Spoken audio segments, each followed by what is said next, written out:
Donc, je vous propose qu'on puisse aborder cette thématique cet après-midi. Va vers toi, deviens qui tu es. Alors, j'espère que vous êtes prêts et prêtes à pouvoir activer vos micros parce qu'on va commencer avec un petit temps d'échange. Je vais vous poser quelques questions. Ensuite, on va avoir un petit temps où je vais vous présenter un petit peu ma vision et ma compréhension de l'authenticité de soi. Et puis, on va finir en dernier lieu avec un dernier temps d'échange et de partage. Donc voilà, j'espère que vous êtes prêts.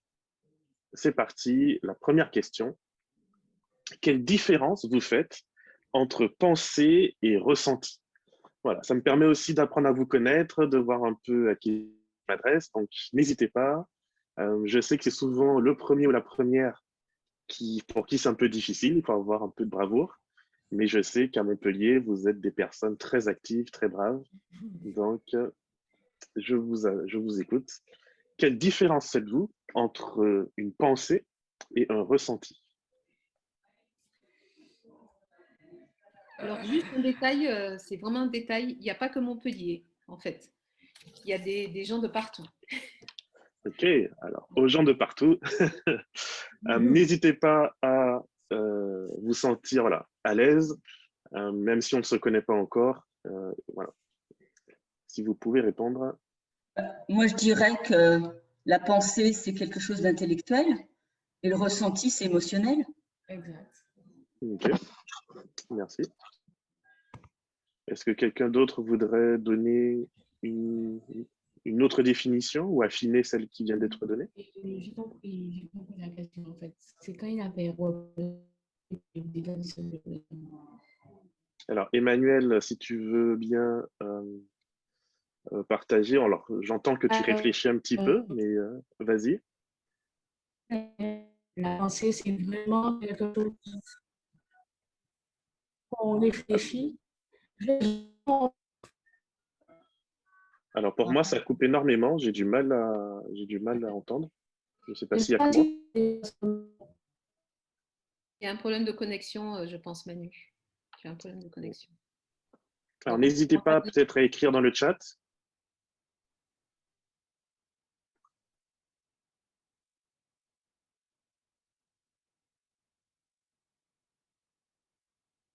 Ok, alors est-ce qu'on a quelqu'un d'autre qui voudrait intervenir sur cette première question? Ouais, les émotions, tu les ressens dans ton corps. Ok. Et la pensée, comment est-ce que du coup tu l'appréhendes?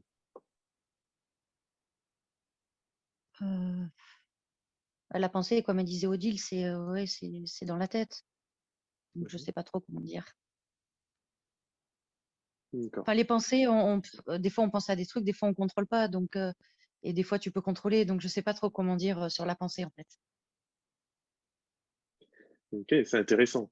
Donc déjà, des choses qu'on ressent tous et qu'on fait tous, parce que si on est là, on a pensé à être là, on se parle, on s'entend, et donc notre cerveau est traversé par des idées, par des pensées, mais on a du mal malgré tout à identifier clairement ce que tout cela veut dire. Moi, Imaginez donc… Oui, vas-y. Moi, je voulais rajouter que la pensée, c'est construit, alors que le ressenti, comme c'est émotionnel, c'est pas construit, c'est instantané. Et des fois, ça nous surprend. D'accord. Alors, effectivement, c'est une vision que l'on peut poser sur la chose. Vous voyez, enfin, déjà dès le départ, il y a quand même, c'est pas simple, d'accord, de définir ces choses, et pourtant elles sont à la base de qui nous sommes. Alors, je vous préviens que cet après-midi, je vais aborder la question avec vous. Je suis pasteur, hein, donc je vais aborder cette question principalement d'un point de vue pastoral. Mais voilà, c'est intéressant que nous puissions clarifier déjà certains termes, certains mots, pour que nous puissions partir un peu du même point. Alors, je vois que cette question vous a laissé un peu probablement sur la fin. En tout cas, moi, ça a été le cas. Je vous propose une deuxième question. Peut-on dire ce que l'on ressent? Peut-on le dire clairement? Est-ce que les mots que l'on pose sur son ressenti, vous êtes satisfait avec ces mots? Ou est-ce que quand vous dites à quelqu'un, voilà, je ressens telle chose, de rester un peu sur votre faim parce que c'est pas tout à fait, en fait, comment dire, c'est pas tout à fait ça. Excuse-moi, j'ai vu qu'il y a Éline qui avait levé la main, donc je ne sais pas si c'est pour la précédente question. Donc, Éline, tu peux prendre la parole. Bonjour à tous. Oui, j'avais relevé la main pour la précédente question. Donc, pour moi, la pensée, c'est plus quelque chose, c'est plus lié à des éléments extérieurs ou intérieurs. Donc, je pense à quelque chose que soit je vais avoir des pensées qui me concernent pour moi, ou je peux avoir, ça peut être lié à quelque chose d'extérieur qui va me faire réfléchir. Alors que le ressenti, c'est plutôt par rapport à quelque chose d'extérieur qui va m'arriver et justement, je vais avoir des émotions. Donc, Mhm. moi, c'est comme ça que je vois les choses. Ok, merci beaucoup. Il y a Patricia aussi qui a levé la main. Oui, bonjour à tous. Oui, en fait, je pense que c'est pas facile d'exprimer son ressenti parce qu'une émotion peut en cacher une autre. On peut être sur une émotion apparente, mais qui derrière, enfin, moi je le dis par expérience, qui derrière cache une autre émotion. Un jour, j'ai dit que j'avais un sentiment d'échec, et or cet échec était sous-tendu par une lassitude, une profonde lassitude et une fatigue. Donc voilà, donc c'est pas toujours évident de pointer du doigt la bonne émotion qui est en nous. Tout à fait, tout à fait. Merci beaucoup. Je propose qu'on avance. Peut-on dire, alors il faudrait que je rajoute un tout pour que ce soit plus clair, hein. Peut-on dire tout ce que l'on ressent? Donc j'avais deux questions là-dedans, c'est pour ça que je me suis un peu mélangé les pinceaux. La première question que j'avais ici, c'était est-ce que lorsque je dis aux autres ce que je ressens, ou lorsque je me dis à moi-même ce que je ressens, je suis satisfait avec du coup la manière que j'ai de pouvoir exprimer aux autres ce que je ressens, ou est-ce que je suis frustré d'être un peu limité? Et puis, est-ce qu'on peut dire tout ce que l'on ressent? Est-ce que Bah non, c'est... parce que… Ah, pardon. Je vois pas vraiment. Oui, en fait, je voulais savoir cette question. Est-ce que tu parles de généralité ou on parle de soi? On peut parler de son expérience personnelle en posant cette question, en fait. Alors là, je suis dans un contexte un peu plus général, mais si Plus tu veux général. le Plus plus… général. Plus Voilà. général. Donc, pour répondre à cette question, non, on ne peut pas toujours dire ce que l'on ressent, parce que je pense qu'effectivement, il faut qu'il y ait des circonstances de sécurité, une forme de sécurité pour qu'on puisse se sentir libre de livrer quelque chose qui est très intime, ce qu'on ressent. Et je ne pense pas qu'on puisse le faire dans n'importe quelle circonstance. Et tu as parlé, quelles limites? Oui, il y a des limites. Je pense qu'il y a des limites. Peut-être qu'on peut être limité par le fait qu'on sent qu'on ne pourra pas être entendu, on ne pourra pas être écouté dans notre ressenti et ça peut nous freiner. Donc, je pense qu'on ne peut pas toujours dire. Ok. Et du coup, dans ta vision plus personnelle des choses, est-ce que ta réponse serait un peu différente? Oui, je dirais que j'ai beaucoup de mal souvent à mettre le mot sur mes émotions. Et c'est vrai que je rejoins, je ne sais pas si c'est Patricia, je ne sais pas qu'est-ce qu'il a dit avant, qu'une émotion peut cacher une autre. Et puis, des fois, on a du mal à mettre un mot dessus. On est toujours un peu, oui, je ne sais pas dire exactement. Et ça ne vient pas tout de suite. En tout cas, me concernant, j'ai un peu de mal à cibler l'émotion première, en tout cas. Voilà. Je peux dire Ok. quelque chose, je peux dire si, au niveau des émotions, on peut aussi dire s'il y a un événement qui nous arrive à chaud, on va décrire l'émotion qu'on ressent à chaud. Maintenant, avec le recul, on va mieux l'analyser, on va avoir plus de mots parce qu'on a le temps, on a, comment je vais dire, euh, assimilé, pas assimilé, mais on a plutôt accepté ou traversé ça différemment. Du coup, on trouve le vrai mot pour poser sur ces émotions. Maintenant, l'exprimer, c'est pas à tout le monde qu'il faut le dire. On doit avoir une personne de confiance avec qui va être à l'écoute attentive, qui va pas te juger, à qui partager ces choses-là. Il y a bien sûr des situations auxquelles on n'a pas envie d'en parler parce qu'on n'a pas encore les mots dessus. On le vit jusqu'à ce qu'on trouve, on comprend pourquoi, etc. Il y a tout un travail. Il y a des étapes, je pense, là-dessus. pour arriver à mettre un mot dessus sur telle émotion. Et quand on trouve le mot qui correspond à telle émotion, on a déjà fait un grand pas. J'essaie de résumer. Hein. Très bien, merci beaucoup. Ok. Est-ce que quelqu'un d'autre voudrait réagir sur cette question, sinon on passe à la suivante? Alors, vous verrez que pour l'instant, vous ne verrez peut-être pas le lien entre les différentes questions, mais je pose des bases. Okay. Donc, qu'est-ce que pour vous l'authenticité?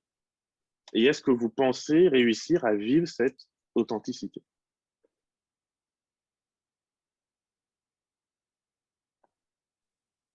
Pour moi, il ne faut pas se cacher parce que de toute manière, Dieu, il voit tout ce qu'on fait, tout ce qu'on dit et même tout ce qu'on pense. Donc, moi, je préfère dire tout ce que je pense dans la vie, même si des fois, c'est pas correct, je reconnais, plutôt que d'être hypocrite, quoi. Ok. Merci. Et je pense aussi qu'il ne faut pas se mentir à soi-même. Il faut être vrai aussi pour soi. C'est là qu'on se fait du mal. Ok. Merci. Je pense, oui, l'authenticité pour définir, comme les filles ont dit, en fait, c'est dire ce qu'on pense et agir en fonction de ce qu'on croit et que les deux soient, quand on met les deux on va dire en face à face, ça se rejoint. Et que ce soit que, entre ce qu'on dit et ce qu'on pense, il y a le lien direct et ce qu'on fait et ce qu'on croit, il faut que ce soit vrai. Moi, c'est ça l'authenticité. Et l'es-tu, je ne sais pas si je pense qu'on essaie d'être authentique à tout moment, mais la question que je me pose, c'est est-ce être authentique, est-ce que ça peut nous amener à ne pas dire quelque chose? Donc, mais est-ce que c'est de la dissimulation? Est-ce que c'est de l'hypocrisie? Je ne peux pas dire, mais je pense que c'est peut-être un mot trop fort, mais est-ce qu'on peut toujours dire vraiment ce qu'on pense? Est-ce que le fait de ne rien dire, c'est un manque d'authenticité? Moi, je ne pense pas que forcément que ce soit un manque d'authenticité. Voilà. Ok. Ouais, pas faux, des fois, il vaut mieux se taire. Ok. Alors, effectivement, la question suivante, c'est la dissimulation peut-elle être justifiable? Peut-on justifier de ne pas être totalement authentique, sincère, vrai dans une relation?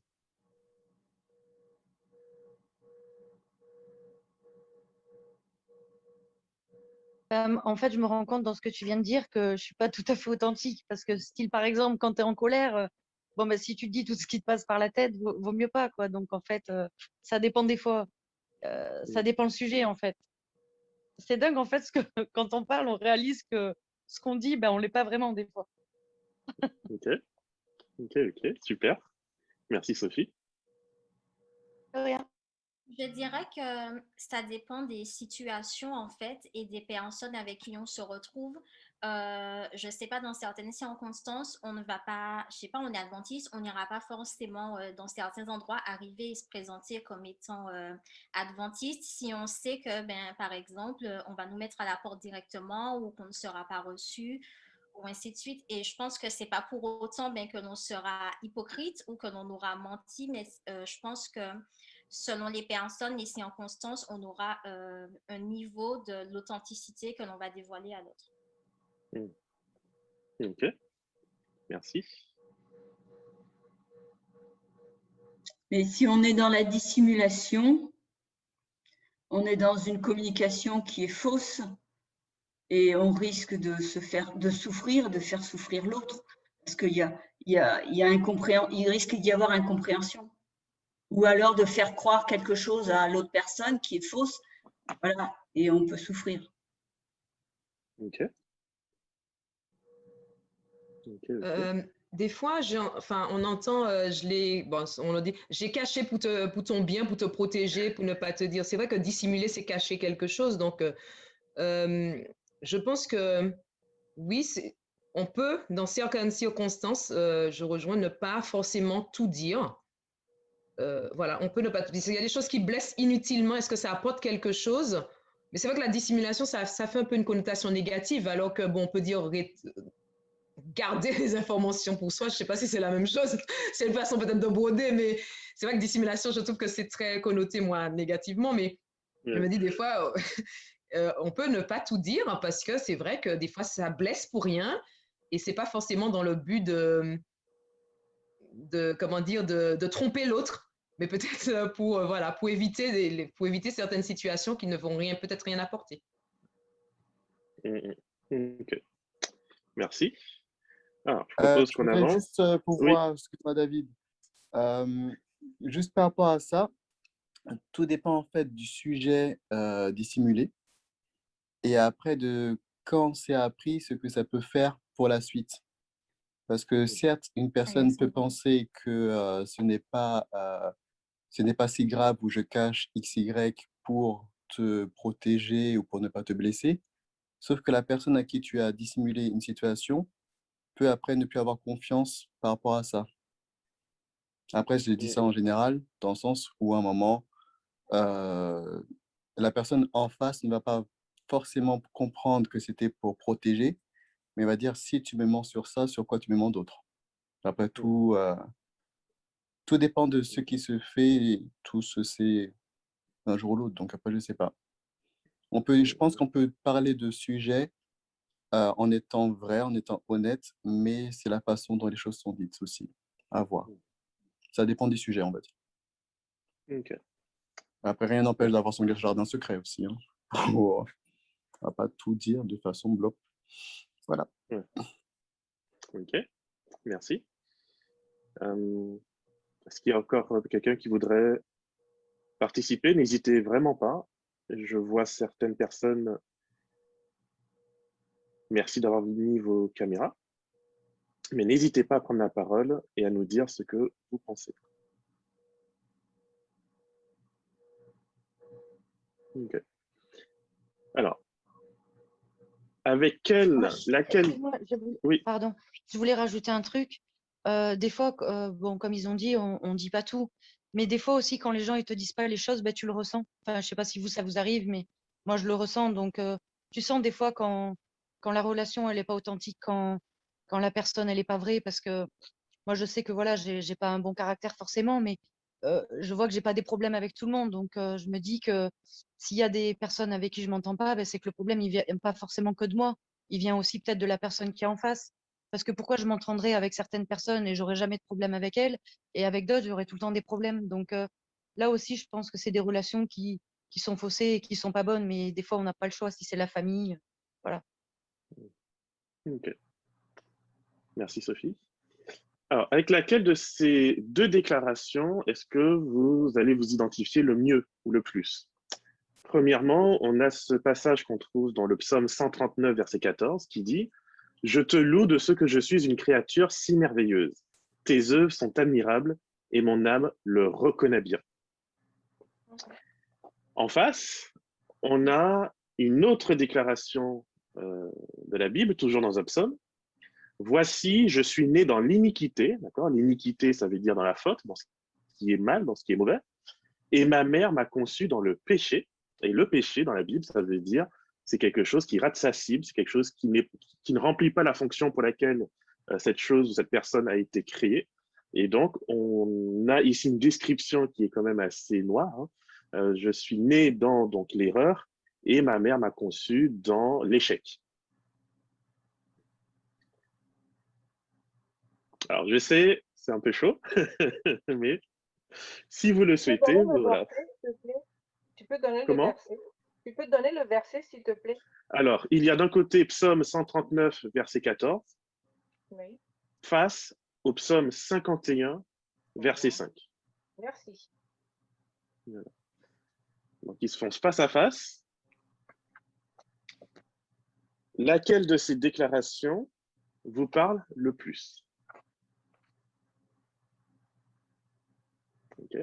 Alors, si vous ne répondez pas à haute voix, je le comprends, pensez-y dans votre tête et posez-vous cette question. Laquelle de ces deux déclarations a le plus d'impact dans ma vie? Alors, Dimitri, j'ai vu que tu as activé ton micro. Je ne sais pas si tu voulais répondre. Je pense que ça dépend parfois de la situation, en fait. Ça dépend vraiment de la situation. Il y a des moments où on se dit merci Seigneur parce que tu m'as donné telle ou telle qualité. Et après, tout dépend si on est vraiment parfois pessimiste hein, sur certaines choses et on se dit, purée Seigneur, pourquoi tu m'as créé ainsi? Donc, c'est vraiment difficile de s'identifier vraiment pleinement à l'une des deux déclarations. Il y a des moments où, en fait, où tout se passe, on va dire, entre guillemets, bien dans nos vies. Et après, ben, on prend plus le temps de remercier le Seigneur. Et quand on est vraiment au fond du fond, il y a vraiment, c'est là qu'on voit vraiment la puissance de la foi, où des personnes arrivent encore à garder cette positivité, ou d'autres personnes comme moi, par exemple, où j'arrive vraiment dans Seigneur, mais l'iniquité, le pécheur, je suis à fond, quoi. Donc, je trouve que c'est très difficile de s'identifier dessus. Ok, merci pour ce partage. Il y a Vivinette78 qui dit, elle également, hein, pour moi, ça dépend des jours. Donc, vous voyez qu'il y a c'est pas quelque chose de très stable. Alors, il y a Ambre Saint-Louis qui dit, je suis plus sur celle de l'iniquité, mais une envie de pouvoir dire que je suis une créature merveilleuse. Ok, merci. Vous voyez, on est partagé et on est traversé par des pensées et par des émotions qui, en fonction des jours, effectivement, on peut reconnaître en nous que Dieu a bien fait les choses et que nous sommes des personnes de valeur, nous sommes des personnes importantes, mais on peut aussi, et particulièrement dans nos éducations très religieuses, très chrétiennes et particulièrement adventistes, et ben effectivement, on a souvent entendu cette notion que, bah oui, non, mais on peut rien. Moi, j'entends souvent dans l'église ces prières, hein, mais Seigneur, nous ne pouvons rien faire sans toi, nous ne valons rien, nous ne sommes rien, nous ne sommes que poussière. Et j'ai l'impression qu'il y a des personnes qui aiment ramper comme des vers de terre et on y va, et on y va. Et la prière dure, et la prière dure. Et des fois, je me dis, mais est-ce que tu as lu aussi autre chose dans la Bible où bah, il y a aussi le psaume 139? D'accord? Quand je dis à Dieu, je suis rien, je suis quand même un peu en train de lui dire, mais en fait, Seigneur, la personne pour qui tu es morte, en fait, tu es morte pour un ver de terre. Peut-être oui, d'une certaine manière, mais aussi non. D'accord? Je trouve que c'est vraiment important parce que, alors il y a Kim qui dit qu'elle comprend ou qu'il comprend Dimitri. Effectivement, je crois qu'on peut tous s'identifier là-dedans. Donc, je vais justement vous parler un peu de ma vision du monde. C'est en toute chose d'essayer de rechercher un équilibre. Le texte biblique, la foi, les paroles de Dieu, ce sont des choses qui viennent, qui vont nous traverser, qui vont susciter et nourrir nos pensées, nous traverser et susciter des émotions. Et c'est vraiment important d'essayer de trouver un juste milieu, parce que tout ce que Dieu a créé en tant que Dieu juste, il l'a fait dans justement un juste milieu. Je vous propose ce petit verset biblique et de le garder en tête, parce que pour moi, c'est vraiment un verset ou deux versets qui sont extraordinaires, je trouve, et qui aident à garder cet équilibre. Ne sois pas juste à l'excès. Alors, je vous avoue que chaque fois que je sors ça à certains de mes anciens très, très chauds, ils se grattent la tête et ils disent, mais attends, mais dans la Bible, on n'est pas censé être juste, on n'est pas censé être parfait, on n'est pas censé... Ne le sois pas à l'excès. L'excès en tout nuit. Hein? Gardez ça en tête. Et ne te montre pas trop sage. Pourquoi te détruirais-tu? Vous imaginez un petit peu cette personne qui recherche à tout prix une forme de perfection, perfection dans mes sentiments, dans mes pensées, dans mes émotions, etc. Ben, en fait, tu te détruis. Mais à l'inverse, je ne suis pas en train de dire, du coup, je fais ce que je veux, ça y est, le pasteur a dit que je n'ai pas à être parfait. Pas du tout. Lisons la suite. Ne sois pas méchant à l'excès non plus. Et ne sois pas insensé. Pourquoi mourrais-tu avant ton temps? Donc, vous voyez, il y a deux extrêmes à éviter. L'extrême perfectionniste qui dit « je veux être parfait », et ça veut dire que je dois tout ressentir bien, tout faire bien, et on se met une pression de dingue qui fait que finalement, on désespère.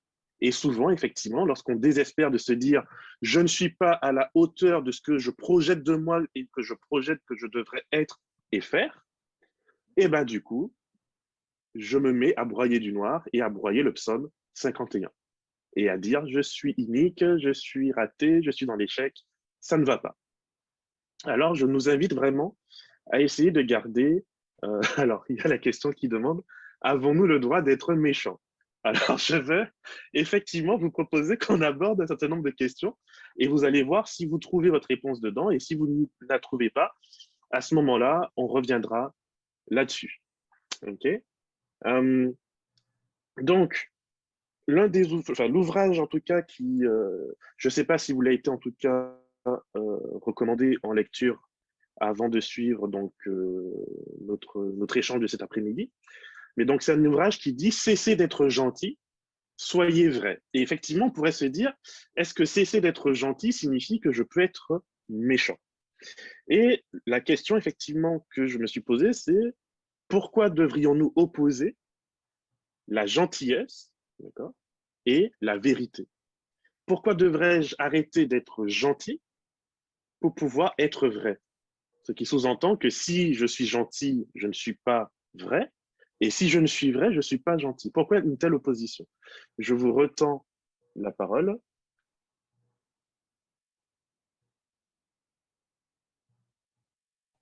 Je pense que la gentillesse dont on parle, c'est vrai que la gentillesse, c'est dur de définir parce que c'est vrai que, ouais, exactement, mais je vois gentil ou courtois. La gentillesse, je trouve que c'est un terme qui est un peu maintenant limite péjoratif. Ah, il est gentil, il n'est pas méchant. Oh, il est gentil. Et je trouve que c'est vrai que peut-être que l'auteur a voulu vraiment parler de pas cette, il parle pas de bonté, il parle pas de courtoisie, il parle pas de temps, il parle de gentillesse. Peut-être cette espèce de sentimentalisme où on ne dit rien et puis on sourit tout le temps. J'ai l'impression que c'est un peu l'image un petit peu de il est gentil, il ment pas, il est pas méchant, il est toujours d'accord avec tout le monde, il n'y a jamais de contradiction. Et donc, je pense que c'est dans ce sens qu'on peut opposer dans ces cas-là cette forme de gentillesse à la vérité, quoi, qui est beaucoup plus quelque chose voilà, quelque chose de fort, quelque chose de position, où on prend un positionnement, où on se déclare et tout, contrairement à une certaine, voilà, statu quo où voilà, on sourit tout le temps et que tout le monde il est beau, tout le monde il est gentil dans le merveilleux monde. Voilà. Okay. Et en fait, parfois, est-ce qu'on n'est pas gentil pour éviter les conflits? On accepte des Est-ce que ce choses. serait une bonne chose du coup? Ben non. Si ça permet d'éviter un conflit? Oui, mais on se fait du mal parce que justement, on accepte des choses qui nous font du mal en fait. Et le conflit, on l'a en nous. Okay. Donc, ultimement, ce n'est pas quelque chose de positif. Alors, je vois Eline qui lève la main. Alors, mes amis, je ne vois pas forcément tout le monde, donc surtout que je suis en partage d'écran. Donc, n'hésitez pas à prendre la parole. Oui, je te dirai aussi. Eline, vas-y.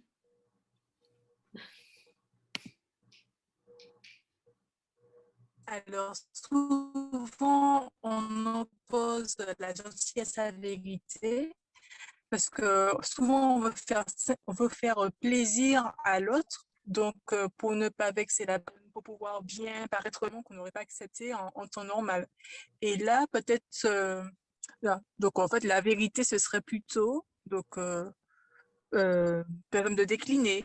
Mais peut-être qu'il faudrait apprendre à décliner de façon polie, de façon courtoise. Et là, on pourrait rester toujours dans la gentillesse, même si on ne veut pas accepter quelque chose. Ok, merci. Il y a Dimitri donc, qui dit « La gentillesse est malheureusement prise comme une faiblesse ». Alors effectivement, hein, c'est aussi, alors je suppose que tu t'appelles Emma, dis-moi si je me trompe, d'accord, Emma ou Emmanuel, ok. Oui, mais magnifique, c'est bien aussi, hein, tu aurais dû répondre encore plus rapidement pour le psaume. Je suis effectivement, alors je suppose que parmi vous, vu que c'est une rencontre de célibataires, je ne savais pas si je devais m'adresser aux célibataires uniquement heureux qui souhaitent le rester, ou si vous êtes des célibataires et que je suppose que certains d'entre vous, vous êtes en recherche. Donc, j'essaierai de faire un peu les deux, d'accord? Que ce soit dans sa relation personnelle à soi. Oui, pardon, excuse-moi, je te coupe encore. Il Oui, n'y a pas que des célibataires, en fait. Ah, c'est ce que j'allais dire. D'accord, ça marche. En fait, vois-tu, j'ai pas un parcours comme tout le monde, donc tu sais. Oui, oui, t'inquiète pas. Alors, du coup, alors, je m'excuse, il y a des personnes qui m'écrivent en privé et qui me font rire. Du coup, effectivement, on a souvent cette question qu'on se pose, que ce soit au travail, la personne qui est gentille n'est pas toujours respectée, que ce soit dans son couple, la personne qui est gentille n'est pas toujours respectée, voire même quand on est en recherche de construire un couple, être gentil, alors pour peut-être les plus jeunes, vous connaissez l'expression anglaise, la friend zone, C'est un peu la catégorie dans laquelle une fille ou souvent un garçon peut être placé, où on va dire, ouais, il est très, très gentil, très serviable, très aimable, mais voilà, on le voit du coup comme un petit frère ou comme un grand frère, mais il disparaît, souvent ce sont des hommes, hein, malheureusement, il disparaît complètement en tant que potentiel homme avec qui on peut se projeter, parce qu'on veut aussi quelqu'un qui puisse avoir une forme de vérité, même si cette vérité peut être un peu brutale. En tout cas, pas quelqu'un qui soit toujours d'accord. Et donc, justement, la question suivante, c'est jusqu'où peut-on être vrai?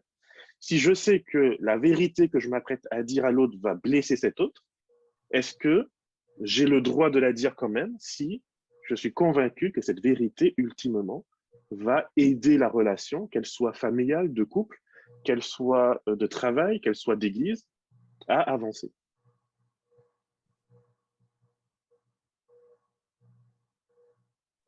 De toute manière, je pense que quand vraiment on doit dire quelque chose, bah, tu le sens.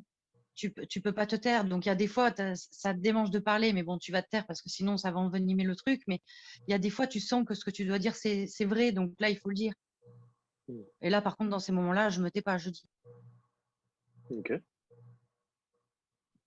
Ok. Il y a Éline et Déborah qui veulent s'exprimer. Je crois qu'il y a eu Éline d'abord, si j'ai bien vu. Éline, tu peux t'exprimer. Oui, donc, ok. Donc, effectivement, on peut parfois blesser quelqu'un en disant la vérité, mais parfois c'est nécessaire de dire les choses, même si elles sont dures, pour faire avancer la personne. Donc, il faut essayer de voir, de jauger pour voir si c'est le bon moment ou pas. Lorsqu'on est quand même proche d'une personne, c'est plus facile de lui dire les choses telles qu'elles sont, parce que la personne, elle sait que qu'on est là pour son bien et la personne va pouvoir réfléchir. Il faut que la personne ait suffisamment de maturité pour pouvoir être capable de le faire.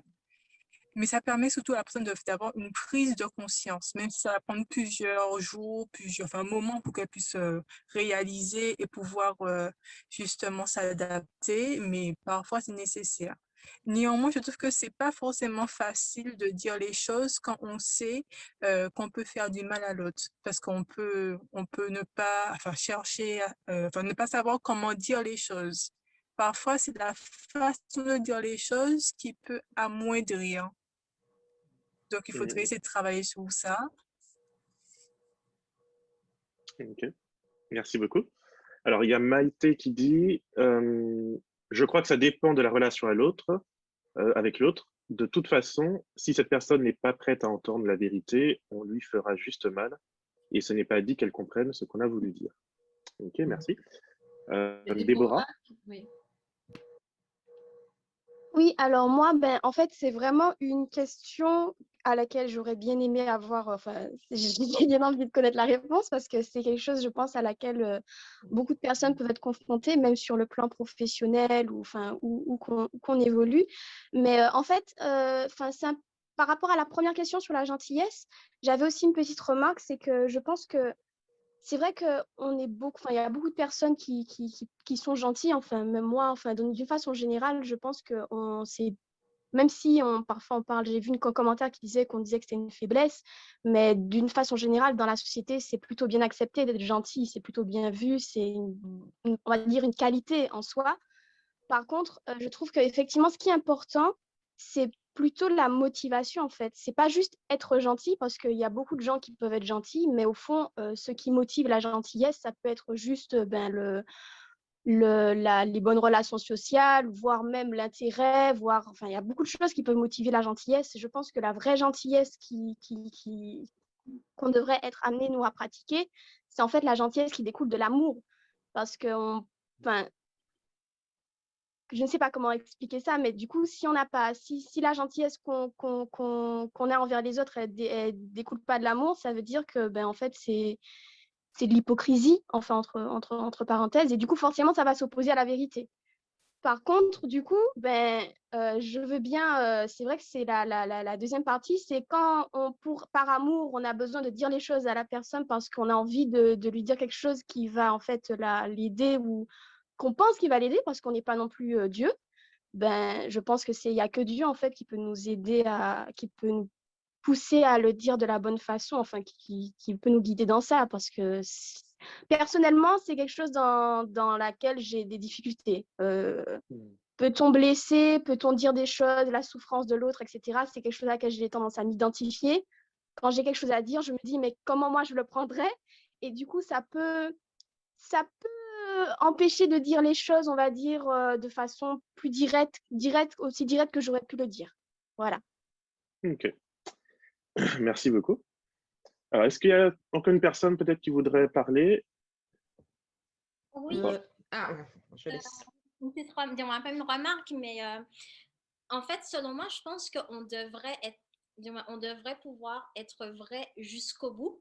Après, c'est vrai que tout dépendra de la manière dont on dira les choses et du ressenti de chacun, peut-être prendre plus de temps. Mais ce qui a attiré mon attention, c'est la souffrance de l'autre est-elle une limite à ne pas franchir? Mais en réalité, est-ce que finalement, si nous, on se retient et qu'on ne dit pas tout ce que l'on pense et qu'on n'est pas vrai jusqu'au bout, est-ce qu'on ne souffre pas nous-mêmes? Donc, en réalité, est-ce qu'il faudrait que l'on souffre pour permettre à l'autre de ne pas souffrir? Je rejoins ce qu'elle a dit, Cassandra, parce que je me dis, mais en fait, c'est vrai qu'on parle de souffrance, effectivement, mais jusqu'à quel point, comment dit-on ça? J'ai perdu l'idée. La souffrance, elle doit être une limite. Est-ce que... ça m'a échappé ce que je voulais dire. Oui, c'est la façon dont on va le dire. Mais est-ce que toute souffrance, voilà ce que j'allais dire, est-ce que toute souffrance est... Est-ce qu'on peut éviter toute souffrance dans ce monde? C'est bien de ne pas essayer. Le but, c'est pas de faire souffrir, mais je me dis, tout dépend de la motivation. Si le but, comme on a dit avant, c'est de faire évoluer la relation, c'est d'apporter quelque chose à l'autre, c'est pas simplement décharger ma frustration et tout pour que je puisse me sentir bien, je me dis, ben, une souffrance, enfin, je ne dis pas qu'il faut faire souffrir, mais on va pas mourir à moins vraiment que ce soit une situation extrême. Si on doit souffrir un peu, je pense que bah, si c'est dans un but vraiment d'élever l'autre, de lui faire du bien et tout, et d'avancer dans la relation et tout, bah, si effectivement il y a une petite souffrance, en étant vrai, on peut. Moi, je pense que ça ne devrait pas être une limite. Après, comme je dis, c'est pas il s'agit pas de dire quelque chose pour nous soulager et puis on dit ouais, mais je suis vrai, tu vois, je dis à lui ce que je pense et puis la vérité soi-disant est prétexte à faire du mal, à insulter. Mais oui, mais non, c'est vraiment, je trouve, la motivation qui est importante, comme on a dit. Est-ce que c'est parce qu'on aime l'autre, on veut le faire avancer? Dans ces cas-là, je me dis, s'il y a souffrance, on peut renaître aussi de sa souffrance par la grâce de Dieu. Ok, merci beaucoup. Alors, il y a elle qui lève la main. Oui, bonjour. Oui, bonjour. Moi, c'est Laurence. Et moi, je voudrais dire que la vérité, c'est pas toujours facile à dire. Tout dépend du récepteur du message. Ça peut être mal interprété. Et en fait, la personne qui reçoit le message va dire une vérité, et peut-être pas pour blesser, mais la personne a ses blessures intérieures, la personne a son histoire, et elle peut mal recevoir ce message. Ça peut être un mot, et elle fait une autre interprétation de ce mot. Et puis voilà, le message ne passe pas. Donc, dire la vérité, c'est pas toujours facile, ou même quand on dit la vérité, ça dépend de la maturité de la personne qui reçoit le message. Ok, merci beaucoup. Alors effectivement, ce sont des questions qui sont vraiment pas simples nécessairement à répondre parce qu'elles nous renvoient du coup à nos propres histoires, elles nous renvoient à nos propres blessures, elles nous renvoient à nos propres ratés. Certains ont eu des histoires, y compris des histoires amoureuses, où on s'est dit il faut absolument être vrai en tout, et puis on a été vrai et l'autre en face ne l'a pas du tout accepté, ne l'a pas du tout bien vécu, et du coup, ça a tout cassé, ça a tout brisé. Et puis pour d'autres, ça a été le contraire. On a compris très tôt que finalement, la vérité n'était pas toujours récompensée. Et puis, quand on a eu des relations, que ce soit au travail, à l'église ou ailleurs, on s'est rendu compte que finalement, les gens ne nous faisaient plus confiance parce qu'on n'avait pas cette capacité à être vrai. Donc, ce n'est vraiment pas une question qui est simple à répondre. Je reviens un petit peu sur ce livre. Hein. Je ne sais pas si vous l'avez lu ou en tout cas si vous vous apprêtez à le lire. Simplement, un petit disclaimer. Donc, quand je vous ai dit que j'aborde les choses en tant que pasteur et pas forcément en tant que psychothérapeute ou autre, c'est que je ne pars pas toujours du même point de départ que les sciences sociales et particulièrement la psychologie. Effectivement, donc l'auteur, si je ne me dis pas de bêtises, Thomas Gainsbourg, Lui, il part du principe que finalement, l'être humain, il lui suffira de trouver les bons mots, alors je caricature un petit peu, mais il lui suffira de trouver les bons mots et la bonne manière de les dire pour finalement, quelque part, éradiquer le mal de la surface de la Terre. Personnellement, en tant que chrétien, évidemment, je ne pars pas de ce présupposé, je ne pars pas de cette base. Mais ça n'empêche pas qu'il y a des outils qui sont vraiment intéressants et je vais vous proposer qu'on puisse les voir un petit peu. Mais je vais revenir un peu sur les quelques questions que je vous ai posées et que je n'ai pas répondu, donc je vais vous donner un peu mon sentiment. La différence entre la pensée et les ressentis, ben pour moi, c'est beaucoup moins net et clair qu'on veut le dire. On vit effectivement dans une société qui a vraiment marqué la pensée cartésienne, on réfléchit comme si on pouvait être neutre. On ne peut jamais être totalement neutre. Les pensées suscitent des émotions et les émotions suscitent des pensées. Le lien, le dialogue permanent entre les deux est tel que justement, le fait de vouloir les séparer souvent fait que je fais fausse route. Et comme effectivement, l'une d'entre vous l'a dit, je peux quelquefois penser ou ressentir quelque chose et me rendre compte qu'en fait, il y avait quelque chose en dessous. Donc, il y a différents niveaux et je dois faire constamment dialoguer les deux pour me dire, OK, je ressens quelque chose, qu'est-ce que ça veut dire?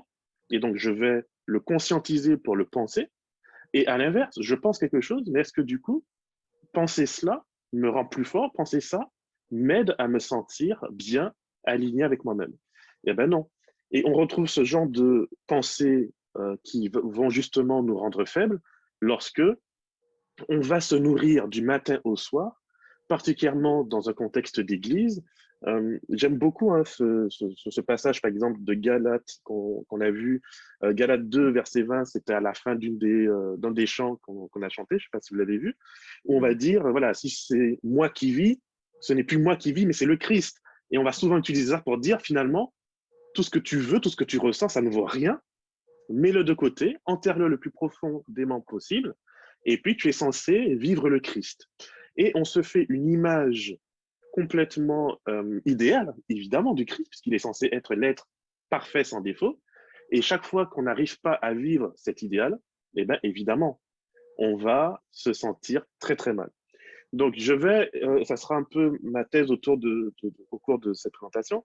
Je vais vous inviter à faire la distinction entre l'authenticité et la sincérité. Je vais vous expliquer un peu la nuance que je mets entre les deux, même si effectivement ce sont des synonymes. Mais je vois que ça commence à vous faire un peu penser, donc c'est très bien, cette distinction entre authenticité et sincérité. Alors effectivement, on peut se dire, mais est-ce que je peux dire tout ce que je ressens? Ben, c'est compliqué parce que si je n'ai pas conscientisé ce que je ressens et que je ne sais pas moi-même ce que je ressens ou pas, ou est-ce que ce que je ressens est vrai, en fait, je ne suis pas encore dans l'authenticité. L'authenticité, voici la nuance que je vais faire. Pour moi, l'authenticité, c'est la vérité sur moi. La sincérité, c'est comment j'accepte que mon authenticité soit perçue par les autres. Je reprends. Pour moi, l'authenticité, c'est la vérité sur moi. C'est-à-dire que quand je ressens, quand je pense des choses, quand je vis des choses, est-ce que je suis en mesure d'être authentique, c'est-à-dire d'être honnête avec moi-même? Donc, l'authenticité, c'est l'honnêteté avec soi. La sincérité, maintenant, c'est lorsque je suis en relation avec quelqu'un d'autre. Est-ce que j'ai suffisamment de courage pour dire à cette personne, écoute, voici qui je suis? Ou est-ce que je vais chercher à cacher un peu les choses, à mettre un peu de vernis pour pouvoir justement me faire passer pour quelqu'un que je ne suis pas? Et donc, c'est un dialogue et un débat qui est très, très subtil et très délicat, parce que certes, il faut que je sois authentique avec moi, mais ma sincérité à l'autre ne veut pas dire que je dois imposer à l'autre tout le chaos et le chamboulement de mes pensées, de mes émotions, et lui donner un fardeau que l'autre n'est pas forcément en capacité, en mesure de porter. Autrement, en fait, je ne respecte pas l'authenticité et la sincérité de l'autre. Imaginez que je suis un jeune parent, que j'ai un enfant de, disons, 4 ans, et que mon conjoint me largue, et que je vais voir mon enfant de 4 ans, et que je me mets à être authentique et sincère en toute chose avec mon enfant de 4 ans, et que je commence à lui dire, voilà, tout ce que papa a fait, tout ce que maman a fait, tout ce qui fait que je suis aujourd'hui le cœur brisé, etc. On serait relativement, je l'espère, tous d'accord pour se dire qu'il y a quelque chose qui ne va pas. Donc, C'est vraiment important de se dire que, avant toute chose, je dois justement prendre soin de cet être intérieur, de ce moi, qui malgré tout existe.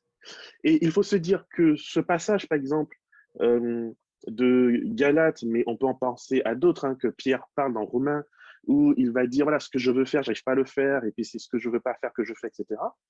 Paul, ici, n'est pas en train de dévaloriser qui il est en tant que personne.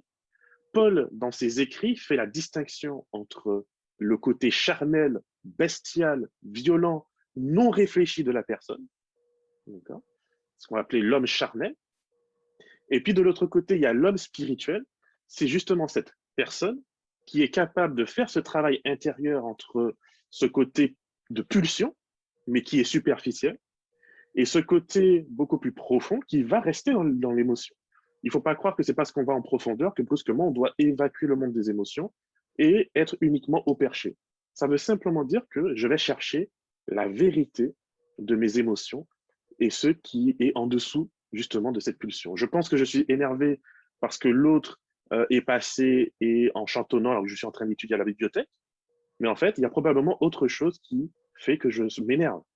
D'accord? Parce que moi, je m'énerve, alors que l'autre qui est assis juste à côté de moi et qui entendra la chanson être chantonnée, eh ben, peut-être que c'était la chanson que on a écoutée lorsqu'on s'est échangé le premier baiser avec son partenaire, et au contraire, ça nous envoie dans les nuages et on se dit ah ouais, waouh, et puis ça nous fait beaucoup de bien d'entendre cette personne chantonner. Donc le même acte, la même action va avoir des réactions, des conséquences totalement différentes. Et donc, on le voit avec Jésus qui fait des miracles, mais qui à la fin va dire « ne dites pas qui je suis ».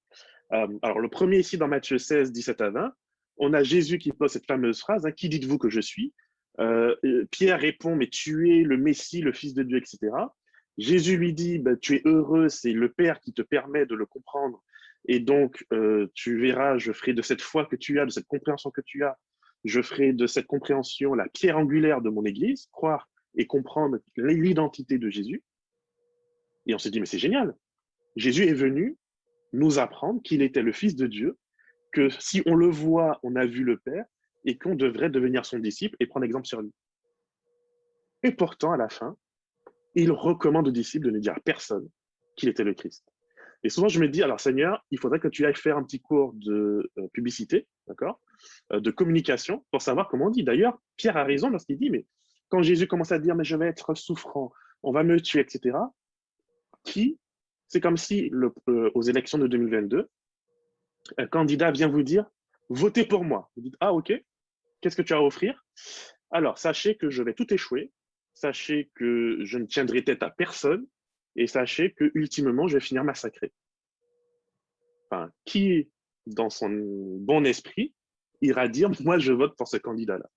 À moins d'être un troll, franchement, ça ne donne pas forcément envie. Pourtant, c'est quelque chose que l'on retrouve souvent, et particulièrement dans l'évangile de Marc, au point où on lui a donné un nom, d'accord? On appelle le secret messianique. C'est le fait que quasiment après chaque miracle, Jésus va demander aux personnes de se taire, et lorsque certains ne le font pas, Jésus va même s'énerver, va même voilà, manifester donc une émotion. On nous a souvent dit, pardon, en tant que bon chrétien, la colère c'est mal, c'est pas bien, etc. Et pourtant, Jésus s'énerve régulièrement dans le texte biblique, dans les évangiles. Ici, probablement parce que Jésus voit en avance, d'avance, que cet homme va se mettre à parler haut et fort. C'est ce qu'on nous dit ici, verset 45. Il partit et se mit à proclamer haut et fort les choses, alors que Jésus s'apprête à lui dire « ne dis rien à personne ». Et donc, le fait que cet homme, en allant dire les choses haut et fort, et donc en allant contrarier le plan de Jésus, eh ben, ça crée de l'émotion chez Jésus. Dieu n'est pas un être froid, un être immuable dans le sens qu'il ne ressent rien. Ça, c'est une idéologie, une vision des philosophes grecs. Pour eux, un Dieu, c'est quelqu'un qui n'a besoin de personne. C'est quelqu'un qui peut rester au perché et qui est impassible parce que rien ni personne ne peut influer sur son état. Ce n'est pas le Dieu, en tout cas, que la Bible montre. Les prophètes nous disent que Dieu ressent des choses, que Dieu se met en colère, que Dieu ressent du plaisir, que Dieu veut venir à notre rencontre. Et puis, Jésus, dans les évangiles, nous montre un Dieu qui pleure, un Dieu qui rit, un Dieu qui fait la fête, un Dieu qui s'énerve. Donc, ces émotions, eh ben, nous sommes traversés par ces émotions. Or, si Jésus a pu se mettre en colère, a pu rire, a pu pleurer, a pu désespérer dans le jardin de Gethsémani, tout en restant un être parfait, remplissant pleinement la norme de perfection de Dieu, cela signifie que nous aussi, nous pouvons ressentir de la colère, nous pouvons nous énerver, nous emporter, nous pouvons être dans la joie, nous pouvons faire ressentir toute la gamme d'émotions, mais là où il va y avoir souvent une différence, c'est que justement, c'est jusqu'où en fait ces émotions nous poussent.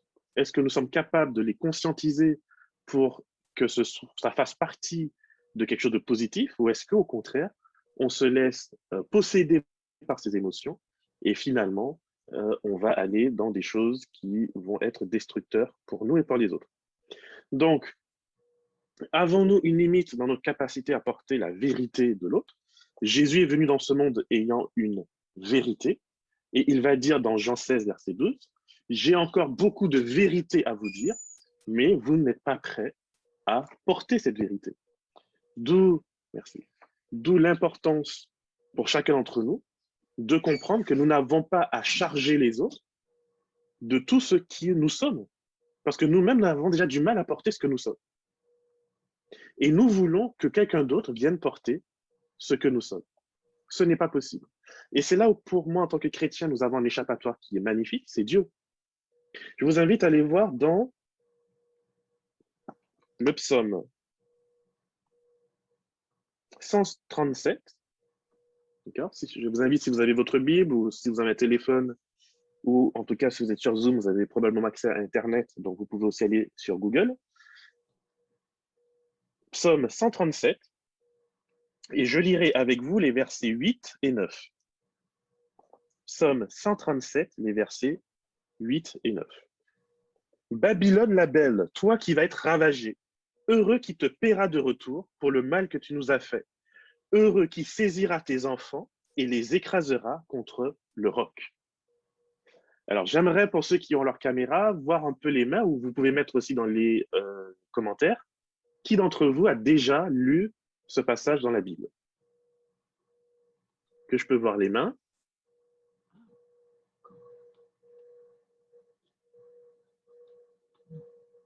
OK. Alors, vous n'êtes pas nombreux. OK. Alors, il s'agit du psaume... reprendre le passage, s'il te plaît? Oui. Alors, il s'agit du psaume 137, les versets 8 et 9. Babylone la belle, toi qui vas être ravagé, heureux qui te paiera de retour pour le mal que tu nous as fait. Heureux qui saisira tes enfants et les écrasera contre le roc. Alors, je vais vous donner un peu de contexte ici. Le peuple d'Israël est en exil. On l'a amené sur le chemin de l'exil puisqu'il a été désobéissant. Les Babyloniens qui les ont pris en exil ont commis des atrocités, comme on commet malheureusement chaque fois qu'il y a la guerre. Ils ont rasé la ville, ils ont détruit le temple.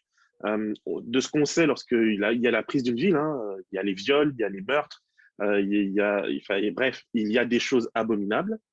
Et ici, le psalmiste, qui est un Israélite et qui a vécu toutes ces choses, la noblesse de Jérusalem, les hommes ont été castrés, les femmes, on a perdu leur trace, donc elles ont probablement fini dans le harem des princes et des riches, dans des maisons closes, etc.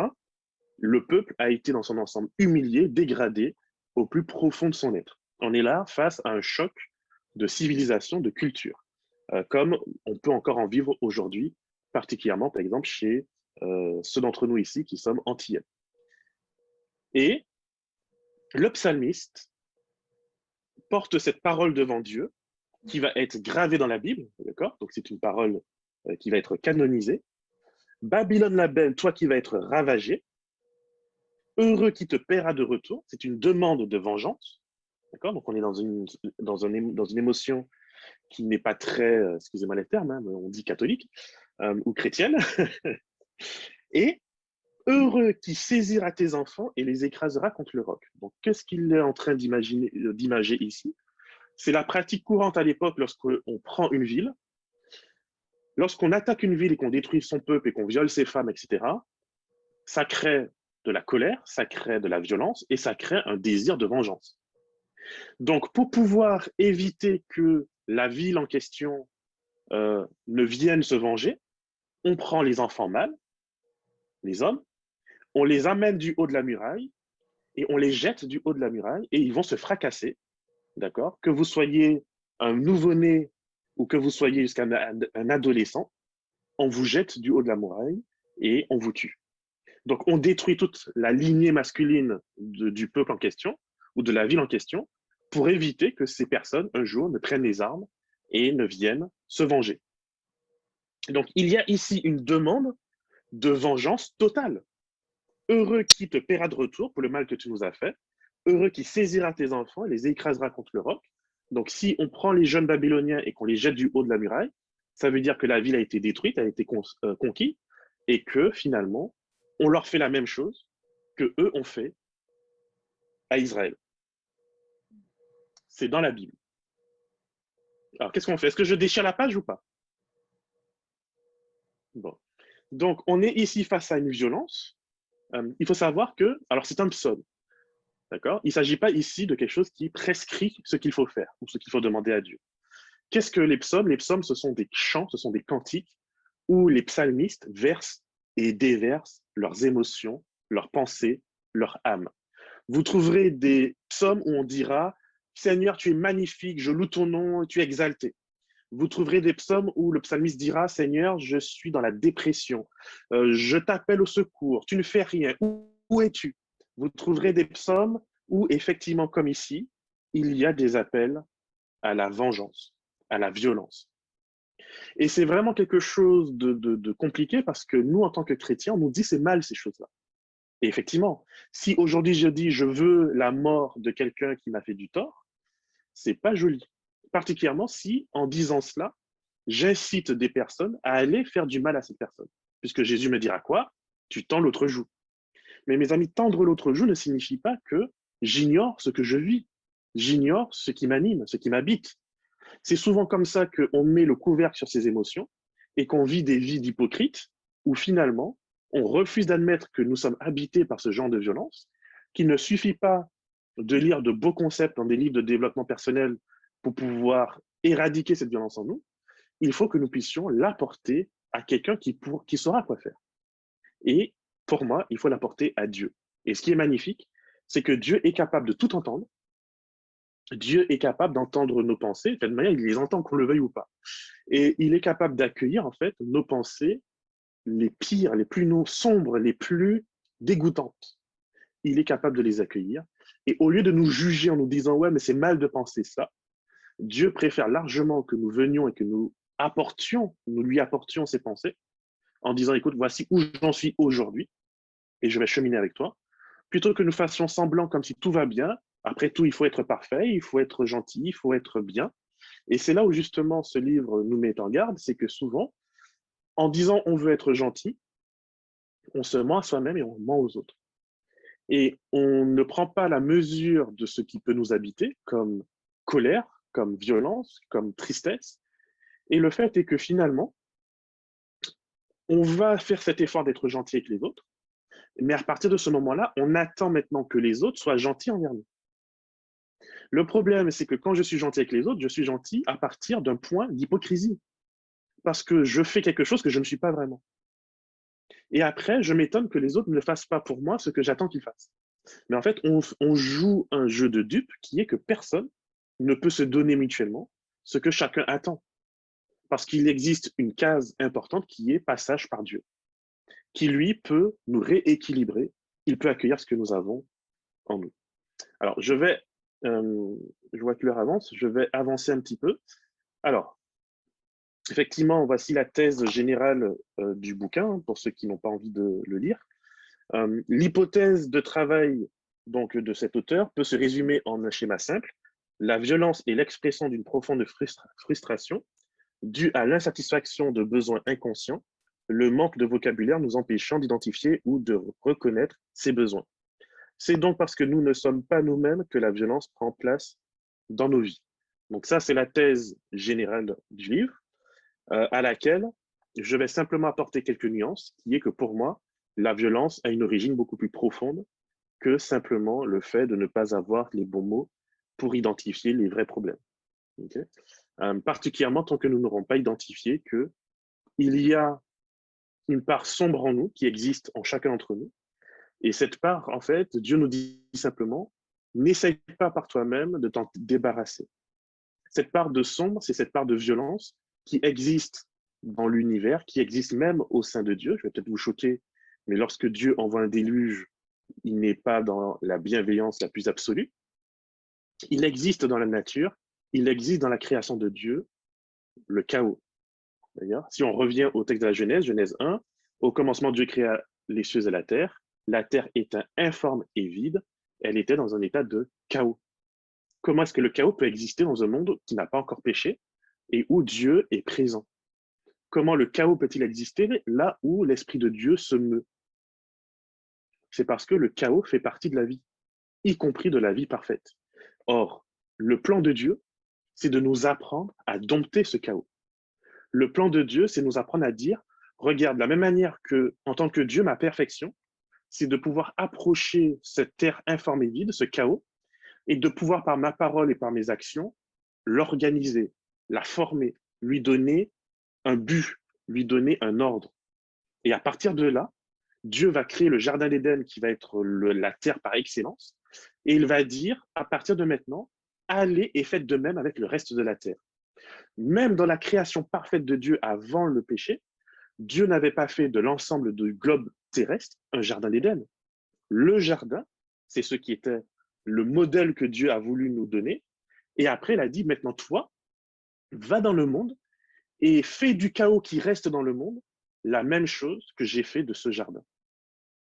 Donc, croire, et pour moi, c'est l'un des plus grands mensonges qu'on peut se mettre dans la tête, que vivre une vie parfaite veut dire une vie où je ne ressens plus aucune mauvaise émotion, où je plane toujours. Ben, alors, ne le faites pas, mais à la limite, si vous voulez un raccourci, allez fumer un joint.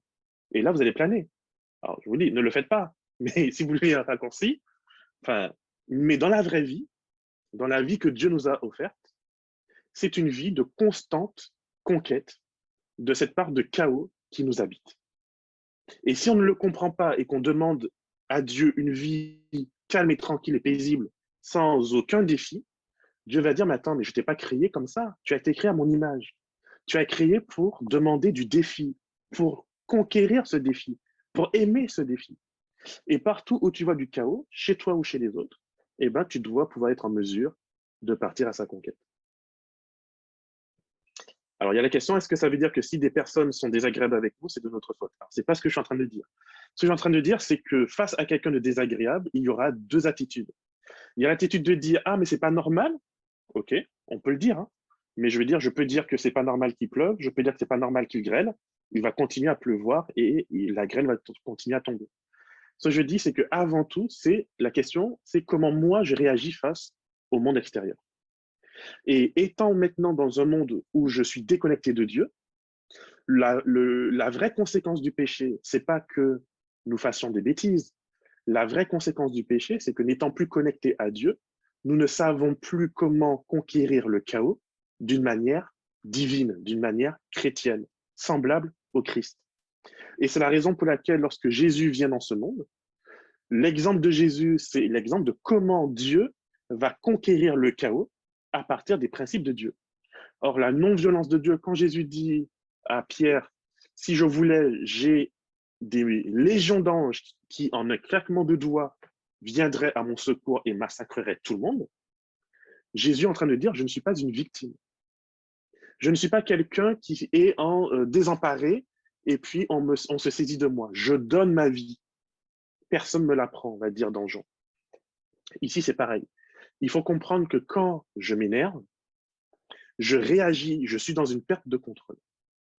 Lorsque je laisse quelqu'un m'écraser parce que quelqu'un m'a regardé, m'a toisé, m'a chippé, et ça y est, tout le reste de ma journée est gâché et que finalement, je broie du noir, je suis dans une perte de contrôle, j'ai laissé le chaos me conquérir. Le chaos, il peut être autant dans ce qui est destructeur que dans ce qui peut sembler même être beau. Lorsque je laisse le perfectionnisme gagner, je me laisse gagner par une forme de chaos. Lorsque Ève a été tentée par le perfectionnisme, Satan lui dit, voici ce fruit qui te fera devenir comme Dieu. Mais la promesse d'être comme Dieu est déjà une promesse que Dieu a donnée à Adam et Ève. Je vous ai créé comme moi. Donc, cette promesse, Dieu l'a déjà faite.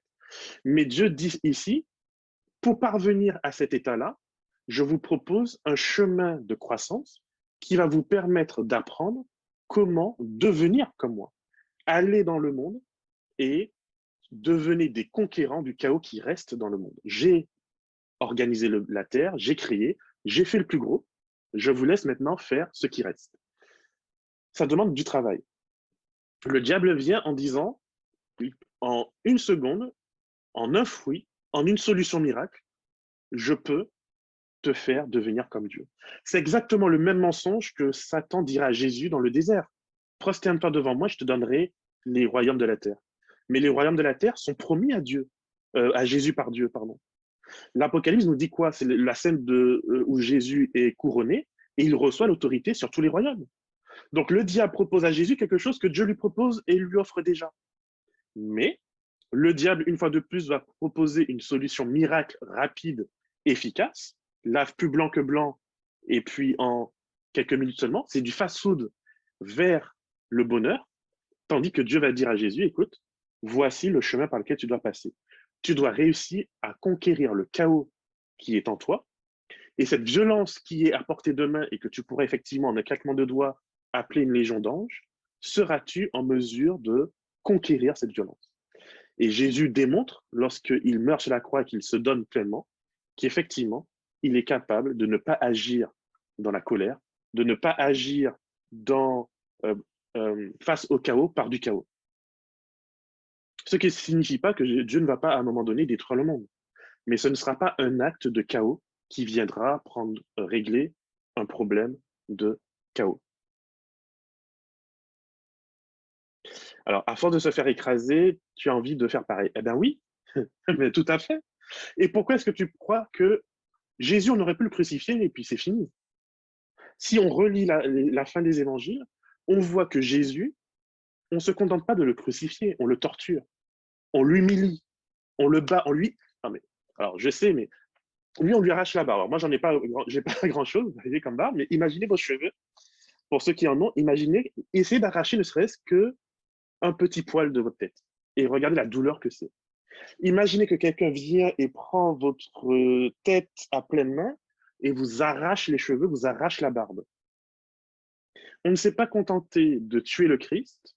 Le diable s'est efforcé de l'humilier, de le plonger le plus profondément possible dans le chaos pour que Jésus manifeste que finalement il ne tient pas et que lui aussi réagisse par du chaos, par du désordre, par de la violence incontrôlée et incontrôlable.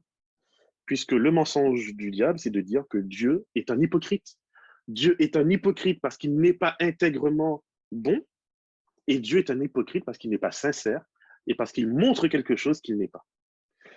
L'exemple du Christ sur la croix montre un Dieu qui est à la fois authentique, il se connaît et il connaît ses limites. Lorsqu'il est en prière au jardin de Gethsémani, c'est un Dieu qui est face à son authenticité. Des personnes viennent me faire passer par les pires souffrances du monde. Donc imaginez, hein, nous souvent, vous savez, alors ce sont des jeux, je vous recommande pas, encore une fois, je vous recommande pas du tout d'y jouer, mais ça peut arriver que des fois vous avez des amis et puis on joue à se faire peur.